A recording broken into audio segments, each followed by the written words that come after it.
This scene is all too familiar. It's the scene of a domestic violence shooting, and as often as it happens, we need to talk about it.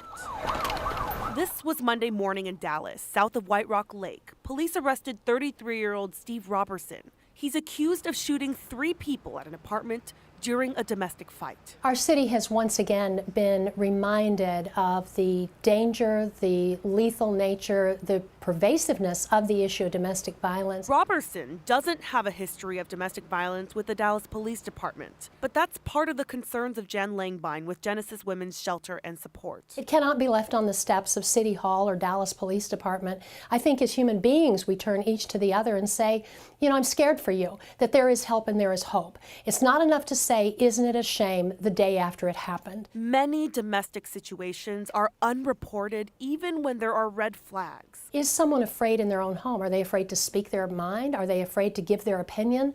Are they afraid as to what will happen if they do this or don't do that?